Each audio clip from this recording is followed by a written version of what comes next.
일본이 방사능 오염수 방류 계획을 구체화하면서 국제사회의 우려도 커지고 있습니다. 원전 사고로 오염된 물을 방류한 전례가 없는 만큼 오염수로 파생될 영향도 미지수인데요. 오늘은 일본의 오염수 방류 결정 과정과 이유, 그리고 오염수 방류에 따른 전문가들의 시각을 정리해봤습니다.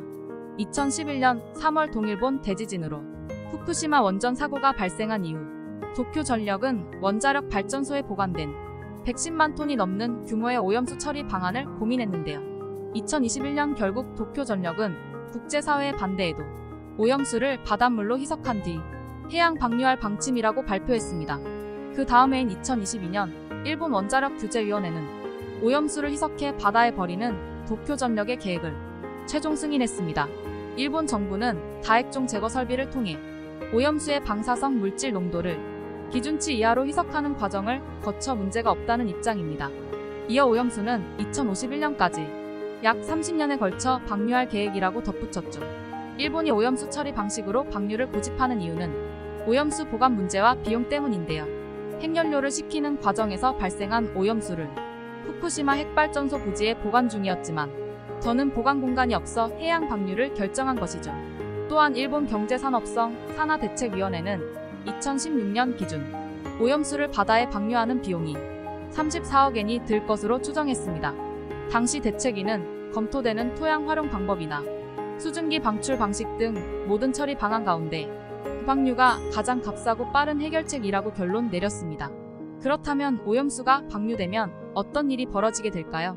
환경단체 그린피스는 오염수가 바다로 유입되면 수산물을 통해 방사성 물질이 사람에게 옮겨갈 수 있다고 지적했습니다.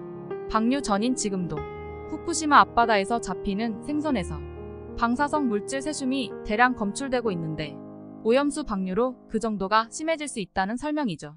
이어 한국해양과학기술원과 한국원자력연구원은 후쿠시마에서 방출한 오염수가 4에서 5년 뒤에 한국 해역으로 유입될 수 있다고 지적하기도 했습니다. 다만 오염수가 정말로 위험한지에 대해서는 전문가들의 의견이 갈리는데요. 그린피스는 방사성 원소인 삼중수소뿐 아니라 오염수에 들어있는 탄소 14, 스트론튬 90 등이 방사성 핵중도 위험하다고 우려했습니다. 페렌 달로키 베레스 미들버리대 교수도 ALPS 방식이 방사성 핵종을 얼마나 걸러낼 수 있을지 의문이 큰 상태라고 지적했죠. 왕원빈 중국 외교부 대변인도 러시아 연구기관의 자료를 인용해 오염수에는 기존 기술로 완전히 걸러낼 수 없는 엄청난 양의 방사성 물질이 포함돼 있다고 짚었습니다. 반면 오염수의 위험성이 과장됐다는 주장도 있는데요.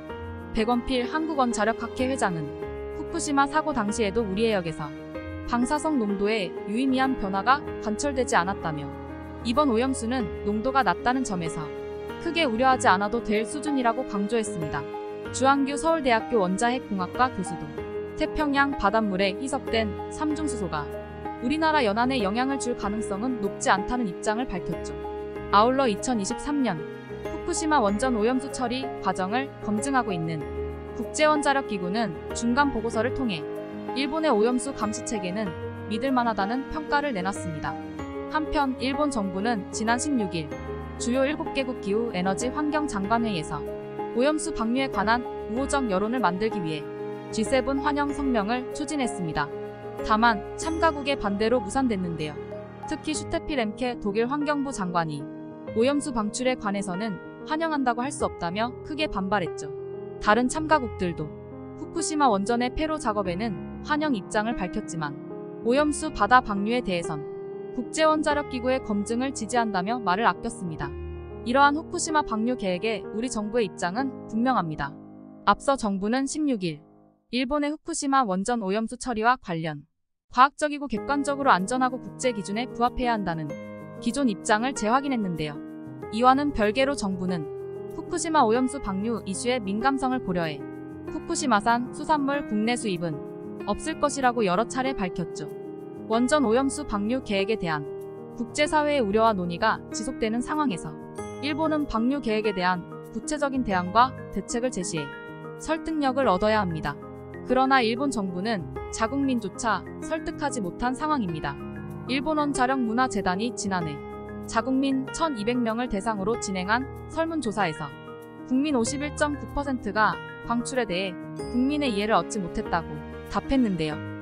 오염수 방류에 대한 전문가들의 입장은 현재도 갈리지만 자국민도 설득하지 못한 계획이 정당성을 얻을 수 있을지는 좀 더 지켜봐야겠네요. 토마토픽이었습니다.